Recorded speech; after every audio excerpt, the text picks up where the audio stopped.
Hey there, traders. So, many of you might have fallen victim to ranging markets in the last couple of weeks, and then also all sorts of nonsense level volatility in the markets in the last couple of months. And I've tried not to address this at this stage because I didn't want to confuse you guys going straight into fundamentals without having explained how to read fundamentals. So I thought I'd create a video right now, tie in one of the traders, Vipul, asked me to do a top-down analysis a while ago, and I didn't really want to confuse you with that as well because, again, I want you focused just on, as you're learning, to be able to call your 20, 30 pip trade runs and then get out. As you build consistency, then we jump into more kind of becoming aware of what's causing market movements to happen. So I'm going to create a few videos possibly over this weekend that will start to create some sort of a knowledge base for you guys in this regard. Now, here's the thing with Donald Trump and his trade wars. There's a number of implications there. One is that the market really does not know how to approach this at this stage. The reason being that oftentimes when Donald Trump just comes out and says that we are going to put a tariff on such and such, or we've just instructed Treasury to look at another $100 billion worth of tariffs on Chinese imports, that sort of stuff. That largely speaking, we know that there is actually no basis to what he's just said. He's just come out and said it. So the rest of his administration now have to scramble to put something together. And you can see this clearly when you start seeing or hearing his members of his administration starting to slightly walk back whatever President Trump has said. Now, how does that impact on us? Well, if you've done your research with technicals, say for instance you've got an expectation of price to be at a certain point, given registered fundamentals are saying this, economies are getting stronger, this currency against this currency, this is what's going on, and I'm expecting price to be doing this in the intro. Now, as soon as he comes out and he says something, what that will then result in is temporary instability within the markets. And so what that could mean is where that market for that period of time will be forced to go against you, and you probably will be stopped out. You'll be wondering what the hell just happened because I can't find an actual reason for that. What I've noticed is that volatility that's happened over the last couple of months and then last week or so has largely been because of this trade war, where comments being passed, or when China came out last week to say that we're going to do 25% tariff on soybean imports from the United States.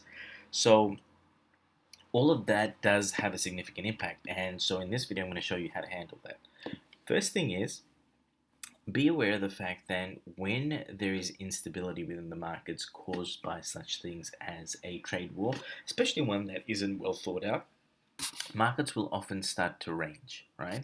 A ranging market, a lot of the times, is where traders go to die.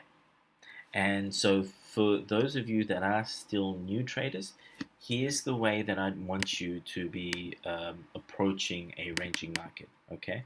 So say for instance, and actually the other thing is though, I'd like you to stay away from cross pairs as much as you possibly can. You can trade the JPY pairs or the JPY cross pairs, and I'll explain a little later why. But in the interim, try and stay away from all of the other cross pairs. And the reason primarily is that there's a lot of fundamentals that are kind of impacting sentiment. And so you've got a lot of currencies kind of battling together, and these currencies that really don't directly match up in this trade war. For example, pound AUD, right? With the pound AUD currency pair, pound naturally is stronger at the present moment, and we've got an expectation for it to be bullish in the interim for the next few months anyway. Whereas with the Aussie dollar, it's very heavily reliant on what's going on in the trade war with the United States and China. This is a commodity-rich nation, and so the Aussie dollar is what we call a commodity currency, right? So when nations like China or the United States that tend to be the biggest buyers from Australia, when they enter into a trade war, um, Australia would be the largest hit. So what you would be noticing is that although, say for instance, there should be a weakening of the US dollar, you'll see the AUD USD currency pair plummeting, right? So be mindful of that sort of stuff, and I'll explain that a little bit later on. So the best way to be dealing with a ranging market is always find the actual range, right? That's the first thing we do. Find an actual range. Look to see if there's any pattern formations that you recognize. For example, is there a channel? Is there a wedge, right? Is there an area where the market continually hovers around? So here's a bit of a wedge that I've got. Now, this was with pound AUD, right? So one of the things is that once, and I had drawn this in at the breakout of this line, this area here, and then price went into a upward channel. Now, one of the things that's really key for you guys to understand is this. Remember the rules that are associated with these patterns. So remember, when a channel is moving up, we're going to eventually expect a breakout below this diagonal support area, and then market is going to come down. So when we are in, say, an unstable market and the market is channeling, ranging, if it's channeling, what you want to do is stay out of this whole channeling nonsense in the first place. Draw your channel lines in and then wait. Wait for the market to break outside of it and then retest. Okay, retest is extremely important. Now, with the retest itself, where I want it to be is at a key location area. So in this case, it's an EMA. The other thing that I want you to be mindful of is that full criteria still applies. And by full criteria, I mean you still need to see the overall structure. Okay, so here you notice that there is no double top formation, no triple top formation, no head and shoulders formation, so it's not something I want to do. But here, your ideal entry to short the market would be here, and given a pound AUD pair, you certainly will be looking at what the pound USD pair is doing, and you're looking at what the Aussie dollar is doing as well, right? So here's the formation. So here's the breakout. Market comes, consolidates. We've got a double top formation that happened at our key location, and so this would have taken, we're on a 1 hour chart, this would have taken 4 hours to do. Let me clear that out for you so you can have a look. That would have taken 4 hours to do, right? Let's jump onto 15-minute charts, just have a quick look at that.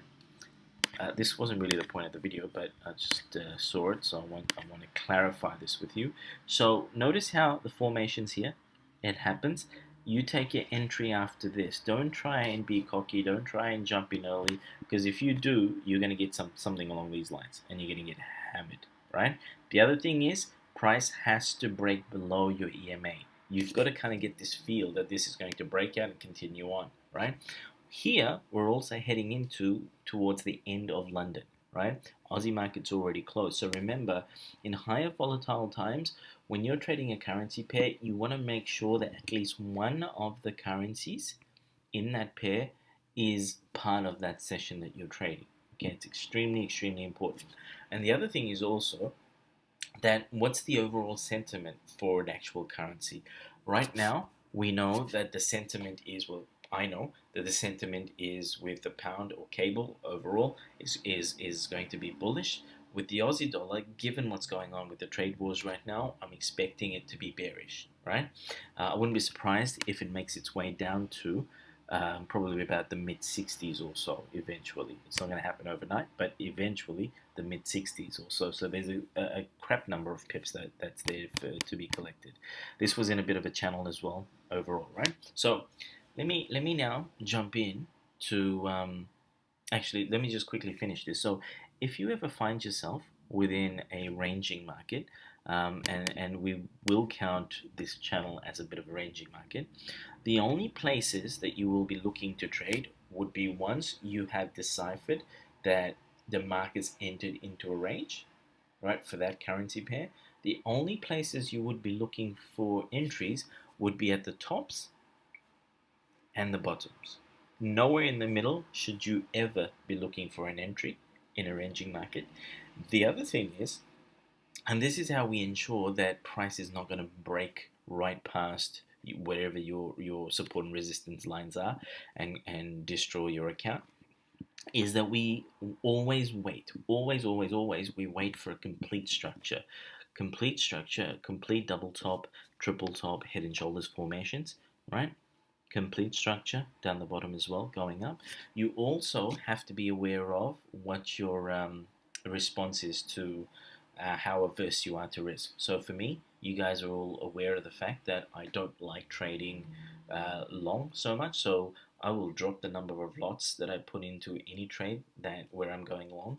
For some reason, it's just my genetic makeup, or um, the neurons, the way they flow within my brain. I prefer shorting the market. So be aware of that. Reduce your risks as well. If you're doing 3 or 4 lots, reduce the number of lots that you're doing at this present moment, just so that you want to make sure that you kind of you're okay. Because what you could find is where one candle where your technical analysis is perfect, market slowly moving in the direction of your trade, and then something happens and boom, there's a massive candle, 30, 40 pips, and it just kind of wipes you out of that trade. And that could be as simple as that someone asks Donald a question, he comes up with, say, yeah, we're gonna win this, we're gonna hammer the crap out of China, and we're doing another $50 billion worth of tariffs now. And what you'd find, although Aussie dollar directly wouldn't have anything to do with it, we're going to get plummeted. Here is an example of, and this is the Aussie dollar, and you guys will probably say, Shiva, shouldn't this have been going up because Donald Trump said this and so that weakens the US dollar? No, we got to understand the unique relationship that each currency has with its present economy, and the relationship that that economy has with these other economies like China and the United States. So in this case, this is where the on the wire news came out of the $100 billion additional tariffs that the rest of his administration wasn't aware of. Just his comment alone was enough to do this, right? Although this was kind of very close to the mark of what we would be considering, it's nowhere near the time of day that we'd be considering doing that sort of trade.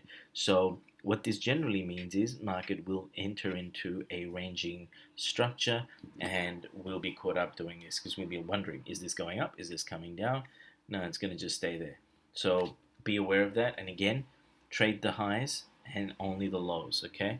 Don't do anything in the middle. You don't know exactly where it's going. All right, so grab some paper and a pen or a pencil or something, and I want you to write these things down. Okay, so when there is increased instability within the markets, right, the yen is generally the currency that most um, investors kind of move towards. So, especially when the yen is up against the commodity based currencies. So, for example, commodity based currencies would be Australia and New Zealand dollars. Um, the Canadian CAD JPY possibly as well. So keep an eye on AUD JPY, NZD JPY. Those currency pairs, what you're going to find is most likely will be bearish. Okay, so they're the ones that we're going to be looking at trading. Notice how here, this is where DJT released that information, AUD/JPY. Generally speaking, it's the yen that everyone kind of flows to, right? When there's instability within the markets. So, with most JPY pairs, what you will see is that price will start to head south, right? The yen is going to get stronger. That's the first thing. So write that down. CHF, okay, the Swiss franc. That pair will also, sorry, not pair, that currency will also get a little bit stronger as well. Generally, the CHF is where currency or investors will flow to when there's political strife, right? Right now, we've got some degree of uncertainty. I don't think it's enough to say, if there was, say, political tension between the US and China that led to some degree of like military standoff, or if the North Korean problem was going to become a bigger problem for the world, then certainly you'd see the Swiss francs a lot stronger, and also gold skyrocketing. right? Right now, gold probably will go up slightly, but it's not going to be something that's going to be major because this isn't enough of a reason for gold to go nuts, gold and silver. Mind you, though, for many of you, it's possibly time to start looking at gold whilst it's still relatively cheap. I do want for it to actually fall below the $1,300 dollar per ounce mark, me personally, before I start loading up on it. And that's simply because of the decline in the business cycle that's impending. That's going to happen. It's artificial light right now. It's been delayed. All economic indicators for us suggest that we are now heading into it. It's kind of a slower process, but I'm pretty much aiming for it over the course of the next 2 years. We will be down there. As interest rates go up, which is usually a sign of increased strength in an economy, but the problem is right now that this is going to cause undue burden on a lot of people that have bought houses.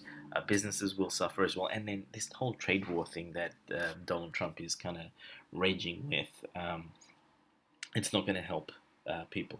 And here's the reason why interest rates going up is an issue right now. A lot of people over the last decade have gotten into a crap load of debt, right?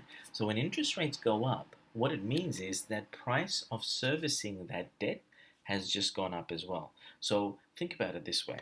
Um, and I largely think the impending crash will be the likes of, hopefully, the 87 crash, right? So for those of you that still remember that, go over that in your mind. And for those of you that are too young to remember that, certainly go do some research on that. Okay.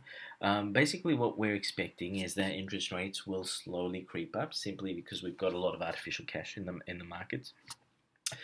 What's happened is that central banks have come in, right, and they've just bought up a lot of the toxic corporate bonds, right? So once they buy that up, that gives companies, banks a lot more liquidity because that's the overall role of the central banks. Gives them more liquidity, and then that results in businesses going about their business, expanding, banks loaning to each other and to others as well, and then that then causes all sorts of growth within the economy. The problem with something like that at this stage is that that is artificial, simply because the toxic assets haven't gone anywhere. It's through quantitative easing, the central banks have printed money, and with that printing of money, they've used it to go in and then constantly buy up corporate bonds and government bonds. Right? This is largely how the governments are able to borrow money. This is where the borrowing actually happens from. So governments will just create a whole heap of government bonds, and at this stage, the central banks have gone in and just bought them up. Right, so that creates a flow of more liquidity for the governments as well. So all of that is artificial because that crap is sitting on the central bank's balance sheet, right? So that's the reason why now all of a sudden interest rates go up and that debt and that crap becomes more expensive to service. So governments and individuals that have gone up, especially here in Australia, where people whose salaries really haven't gone up have gone out and taken out $1 million loans to buy houses. Now all of a sudden, that 0.25%, 0.5%, even 1% increase in interest rates is going to bite. 1% on a $1 million loan is an additional $10,000 in surfacing requirements over the course of the year. So think about that. That eventually at 2% increases, most households won't have $20,000 to service that $1 million loan. So that's going to cause all sorts of problems. Credit card debt is through the roof. Student loan debt's through the roof. So we've got a really massive impending problem that's kind of coming. Job numbers have been slowing down. You guys would have seen. This is not something that's new with Donald Trump or with, just because a new leaders come in. We hit the top of the business cycle probably around 2015, and ever since then, we've seen a slight decline with job figures every single month. And this is practically, can't say everywhere, but most Western countries around the world has been seeing this. And again, coming back to this trade war, it is something that Donald Trump is doing at the absolute wrong time. The only thing that he could probably achieve with this, hopefully, is a delay in the increase of interest rates. Given, though, that um, the wage figures have gone up by 0.3%, is the only thing. If that holds in the United States, it's going to probably lead to another interest rate hike, probably the second half of this year. Okay, now, sorry, I kind of went off tangent over there. Um, so yes, the yen will get stronger. Probably CHF will as well, but the yen more so than CHF, especially against currencies like AUD, NZD. Um, you're going to see the euro weaken. So the outlook for the euro is bearish, with pound USD, which is what we call cable. The outlook is bullish. Now I'm going to come back and finish off with pound USD. Um, but as you see, I've got a red line that's been drawn in there. This line was drawn in prior to any of this structure being completed. So I'll explain why I had that done. And if I go into a daily chart, you'll see another line there, which is at the 145 mark. Um, this is where the institutional levels are sitting at this present moment. The expectation is that price will rise, and it's going to range between these two figures for a while. So in the interim, we've got structure formations happening. I've got these lines drawn in here, as you can see. I had projected off here yesterday. We've got a double bottom formation happening off the EMA 800, and also this was an Elliott wave structure completion that happened. Now we've got another structure formation happening, right? So if I was to look at this point and this point here, without confusing you guys more, this here has happened at our 618 area, right? And if I was to look at this price movement overall from where I initially calculated structure, and that was in calculation of this to try and figure out what the hell this was doing, right? We are still at 618 zone, that area, right? So what this says to me is, remember this, when we're looking at the structures, right? When we're looking at overall structure, say for instance we say this is our double bottom, this is our first wave, okay? Third wave, come back down, double bottom, fourth wave, fifth wave, A, B, C, right? C, it hovers, right, and breaks. I was expecting for the double bottom formation to happen at the 140 mark before it went back up again, right? Now, it didn't happen at the 140 mark. It happened lower. And so this is very important that you start to look at it this way, that the fundamentals, now here, we were expecting a breakout of this because there's the channel going up, right? So the breakout happens. Again, I was expecting it to happen here. So by that moment plus this line would have been up here somewhere. But price did break lower, went back up, came back down, started to go back up again. This candle here, let's jump onto the 15-minute chart. This candle here was NFP release yesterday, right? This green one here, correct? Now, one of the things that I wasn't expecting, again, the outlook for pound USD is bullish. I wasn't expecting price to rise so significantly up. What I was expecting for price to do is probably break the 800 and then kind of hover down here. Going into next week, here's what the expectation would be. Now, this would be hopefully, regardless of any interference with whatever comes out of Donald Trump's mouth, but it will still have an impact. Okay, so be aware of that. There will still be an impact on that. Going into next week, what I'm expecting is that this overall structure here that we've seen probably is the completion of maybe the first wave. Oh, my lines are gone. possibly the first wave of a bigger structure that was completed, right? So this was, say, um, a sorry, one overall from here to here, right? And then this is now two. This wave completion is two, and then we're expecting three, four, five. Now, before anyone says, okay, if you've got your expansion tool drawn in incorrectly, here's the thing. Let me get rid of some of this so it doesn't confuse you guys. Get rid of this one. So what I'm expecting initially is, let's draw them in. Okay. So what I'm expecting initially, or what I was at this point yesterday anyway, was that price was to go up and start completing its first level of like the next elite wave structure, right? So initially, if all of what I'm thinking is correct, then price will go to from here to here. Let me draw expansion in overall.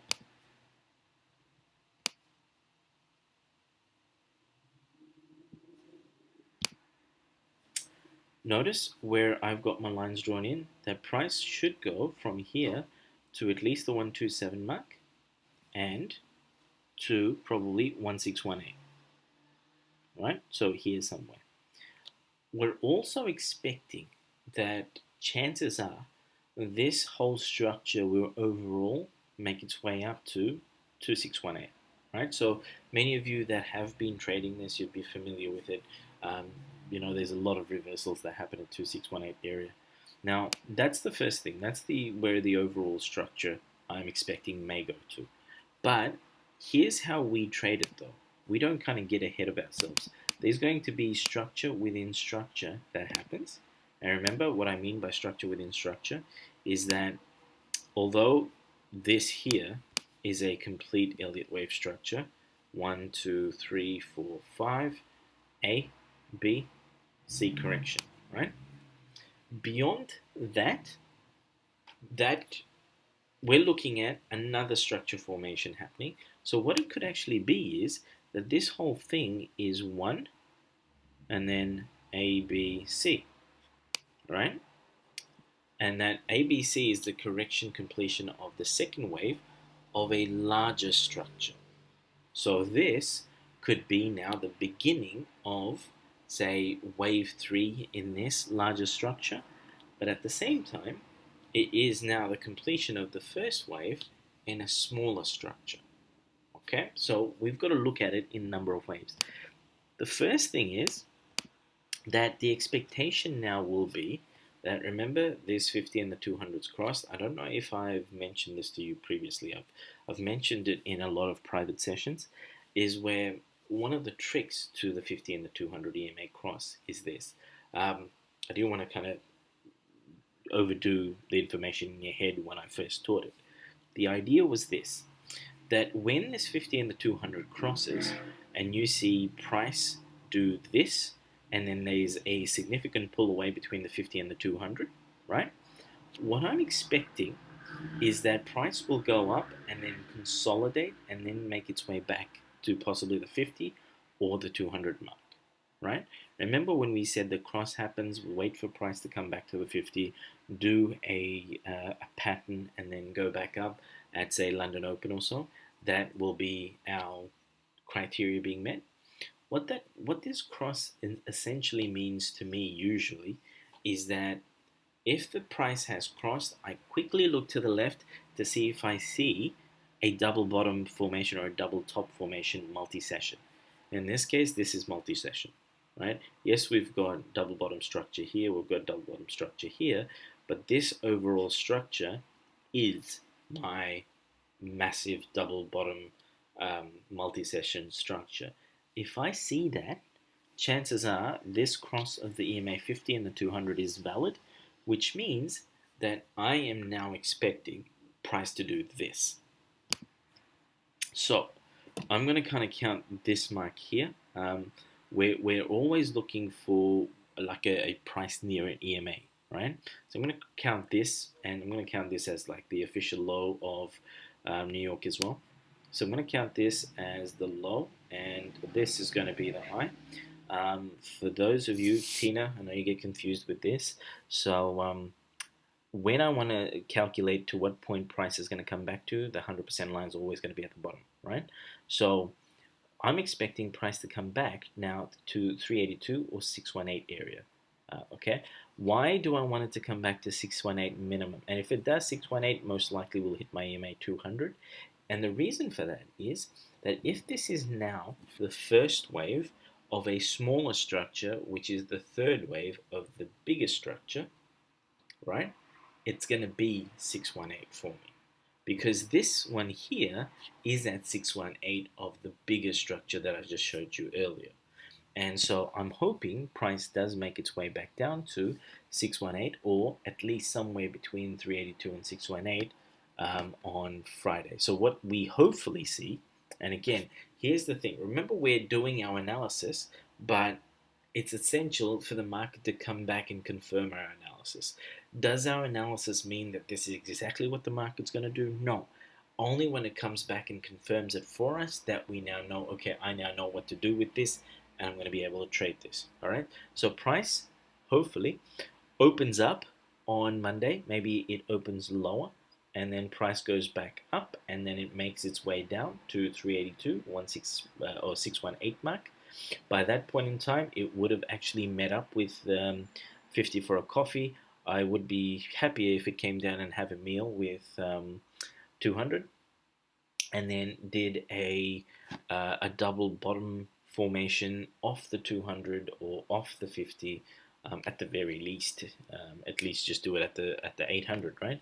Somewhere here, going into Frankfurt London Open on Monday, and then start to move up with a confirmation candle. And hopefully, over the weekend, there's no additional news from the White House that causes any sort of ripples with market sentiment. We're going to see the pound go up. Okay, and when it does, when the pound starts to move that way, so what you could do is drop some lines in that way. I'm going to come back and do that later because I've gotten rid of that. So initially what I'm going to do now is also grab my expansion tool, and I'm going to do it from this point here, right? Because that is the official low of the double bottom formation, and do it at the high of this. I mean, it doesn't really matter, it's not perfect.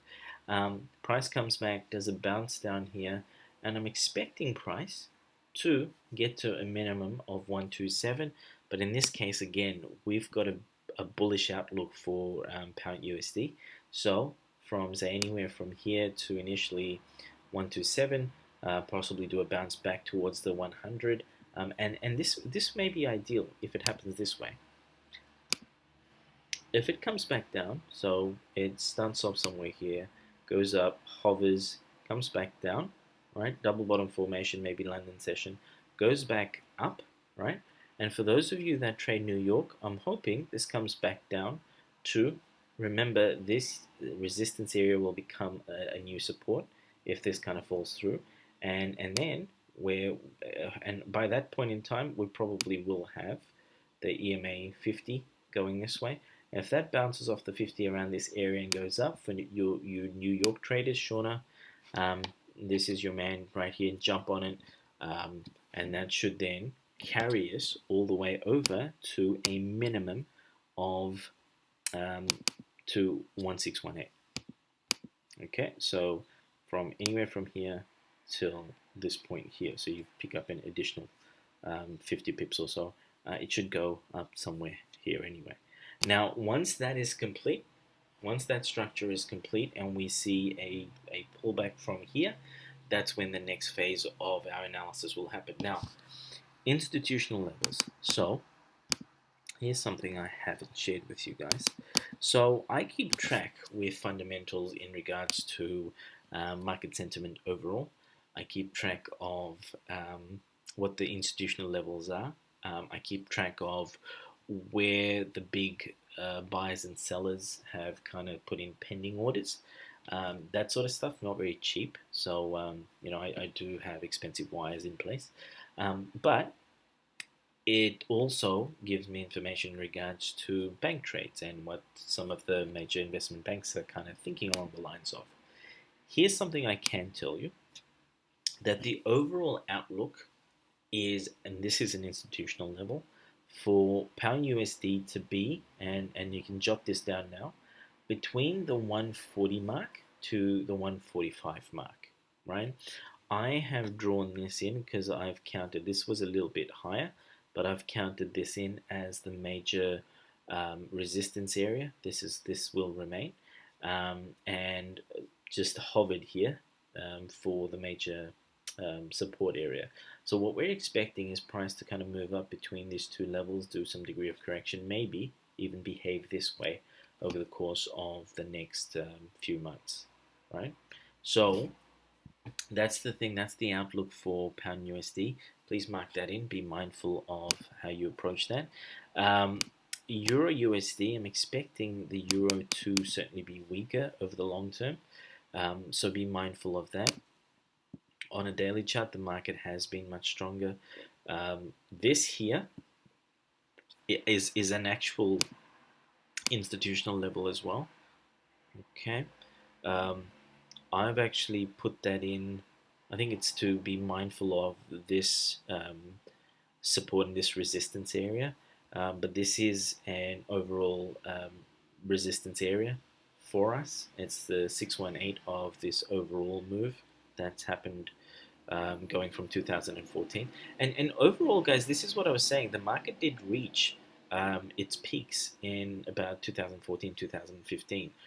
Economic indicators, if you go back and have a look at them from about 2015 onwards or towards the end of 2014 onwards, the market's been kind of screeching down. This is here what we're looking at, and this is where people kind of refer to as the recovery in the market. It's not an actual recovery in the market, this is a correction, right? So we're expecting overall that euro is going to be bearish, and certainly the trade wars between the United States and China is really going to help with that. The other thing is that with what's going on in regards to like the central bank arena, the Feds in the US, it's unprecedented in what they're trying to do right now in being able to kind of handle the situation we're in, right? Largely speaking, ECB, which is the European Central Bank, they're looking to follow in line with the Feds because they themselves aren't really clear on how to kind of approach a said recovery, right? But the problem is that what they have, the situation that they have is a lot more complex than what the Feds have. So overall, that kind of ties in with sentiment in the market that the people at the helm really aren't entirely clear on what they're doing or how the market's going to respond or how to kind of just handle this. So for that reason, and also with Brexit, we are expecting that the European Union, generally speaking, will be weaker as a result of the UK being out of the Union. So again, in light of that, we're going to see weakness within the euro, right? CAD. All right. So here's the thing: we had some good news from Canada in terms of their economic indications, but here's the thing to note that Canada actually does about a third of its exports to the US. So, to some degree, they are reliant. The Canadian economy will be reliant on the US economy. In the interim, you're going to see some degree of strength with Canada. However, um, over the course of whatever kind of comes out of this trade war, what you might see is a little bit of a weakening as well, depending again on what impact the trade war will have on the US economy, the Federal Reserve's ability to kind of handle, because if they miss time and interest rate at this very moment, that's going to cause some problems. And also with interest rates on the rise, we would largely start to see the impact of like that increase in the cost of servicing debt and how the economy handles that. if kind of that goes south, then economies will slow down. There will be some degree of sluggishness, and also if, say, for instance, China pulls through with this 25% tariffs on soybean, that's going to largely affect about 7 or 8 states in the United States that are where the soybean production or farming is a massive part of their local economies. So if they get hit, chances are that they will probably slow down in buying from, say, the likes of Canada as well for a little bit, and so that's going to affect the Canadian dollar. Okay, so just be mindful of that. Aussie dollar, and we've kind of already spoken about within this whole scope, it's going to be weaker. Um, my projection for this will be that eventually, longer term, not like where it's going to happen right now, longer term, this is going to actually fall below um, probably the 70 cent mark. Now, on the daily chart, actually, let's start going through the daily charts of all of them. We are in a upward channel, so definitely there's going to be a breakout to the low. Be mindful of this. When this breakout does happen, what I'm expecting is this, that there's going to be a breakout. I do want a rally to happen. This EMA 200 will eventually go this way, right? And what I'd expect, what I'd like, because what could happen is that this could bounce back up and do its thing slightly over again, or probably just at the EMA 800 mark. Mind you, this doesn't apply anymore on a daily chart, but what I would expect is if price goes down, then goes back up to do a retest of both this channel line. Yeah, that's supposed to be straight. Both this channel line and also the EMA, and we get a double top formation or something, and price starts to move down on a daily chart. Yep, somewhere down here is when we'd look to do short the crap out of that market. All right, so be mindful of that. Write that down. That the Aussie dollar we short. The euro. Let's just have a quick look. Did we have a look on the daily chart? What's happening with this? Okay, my MT4 is frozen. Alright, hold on. It's not my MT4 that's frozen. It's ink to go that's frozen. Okay, so we go on to here. Overall, we did have a look at this. Yep, we're at that area where I'm thinking price will probably start to weaken. So euro is going to come down. In line with that, the Aussie dollar is going to come down. Euro CAD, here's something that I will share with you guys. Price projection for the Euro CAD at this stage was, or still is, let me get rid of this. I received notification on the 2nd of April that some of the big institutions had taken short positions at the 15800 mark. And this would have been an amazing trade to take. The market's probably moved about 260 pips since then. There's still a projection towards the 1540 mark, and then if that continues on, it will eventually aim they will eventually aim to take profit at about the 151 mark. Okay, 151. So be mindful of that.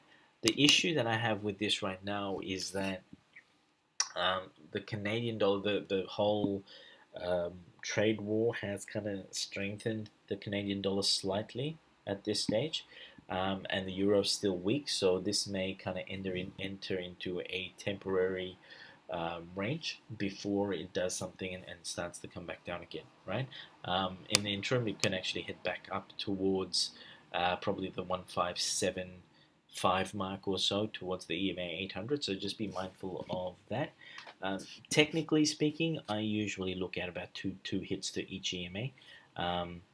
So in this case, this is our second hit. Chances are that, or this is our third hit here.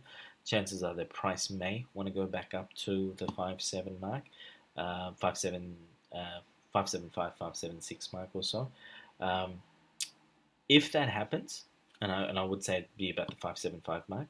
If that happens, and you get a double top formation or a triple top or a head and shoulders formation up here, if that happens anytime this coming week as well, aim for shorting it and coming down to probably a 154 mark. Okay, So that's an institutional level and buy. All right, so USD JPY.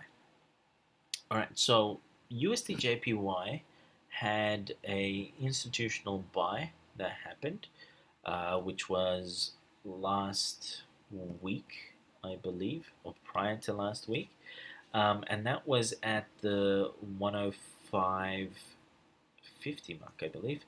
So institutional buyers went in at the 105.50 mark, somewhere around here. And so as a result of that, market did go up quite significantly. This fall here that happened, which was largely not expected. Now, here's the thing about technical analysis, if you kind of really are clued on, is that even within this correction, price still respected 618 mark here. Okay, this is when, and you know, this is what I'm saying. There's something about energy and how fluid energy is in terms of, like, you know, human psychology and how the universe and nature works together, right? It's around this time as well when we had White House officials go out and start saying, this is not a trade war, we're not going to enter into a trade war, this is just negotiations. Smart money immediately bounced off this structure on the EMA 800 at 618 in proportion to this previous move, right? If we were to go to the very low of that Asian session, we've got more of a cleaner 618 hit, and then the market goes back up again, right? That's something amazing. Now, here's the thing on a daily chart. Um, price projection at this stage is that institutions, hold on, let me get rid of this. Institutions are looking for USD JPY to be possibly at or very near this upper trend line. So we're expecting a price of about 110, or probably closer to 110, 500, maybe 111. So that's the overall aim. This again on the 50, that's kind of noted. So what we would do is this. Well, this is what I would expect anyway. All right. So I have got. Okay. So here, this move here. Let me see this from here to here. We are on a wedge coming down. So what I've done is I've looked at a possible place where price will reverse back to, right? So this is the 618 area of this overall move, and we're still in line with possibly price formation heading this way, right? So as a result of this, I've drawn in my red line here, and what I'm waiting for, and this is what I'd like you guys to wait for as well, remember, never get cocky, is for price to come back up, break this line, and do a retest of this line before you consider price to continue going up this way. And at that point in time, you could probably, again, break out. There's going to be a retest candle, maybe a structural retest as well, and then go back up. If that happens, that's your opportunity to go long with USD JPY. Extremely, extremely important that Donald Trump keeps his mouth shut. So any of you that have access to his private cell phone number, please give him a call and say that all of us at this YouTube channel make a request to you to please just keep quiet for the next month or so, and let the market do its thing, because then this would result in a very clean movement up. And for us, say for instance from this line going up this way, there's about 350 odd pips there for our taking. Alright guys, so this is a very long video. I need to shut up now. So for you guys, keep in mind, please go over it, re-listen to what I've spoken about in relation to the relative strength and weaknesses of the currencies, and looking at overall structure, where is the market headed. And so when you're then going into lower time frames, you're looking for exactly the same story that's being told. So in that case, see here, price when we come down, it's bouncing off now. Hopefully it's going to be a bounce off the EMA 200 on a 4-hour chart. Price goes back up, and then possibly a retest up here before we continue trading the market, right? So something along those lines. Each subsequent time frame has to tell you the story. Start on a daily, 4 hourly, hourly. Then from an hourly, once everything's kind of set, jump onto a 15-minute chart to look for an entry. That's where you kind of map everything out and say, the price comes and does this, behaves this way around this mark, is the only time I'm going to look for an entry. Okay, so you can start doing it yourself. Um, all right, that's it for now, guys. I'll probably start making more fundamental videos going on. Um, that's the outlook again. The few currencies that are at play for me. AUD/USD is not something I like to trade, but certainly have a look at. It's breaking out of a channel. Pound USD, we've possibly got a structure, Elliott wave structure formation happening. Look out for that. Certainly USD JPY, look out for structural behavior going up long. Look out for that, and that's the outlook for the week. All right, all the best, guys.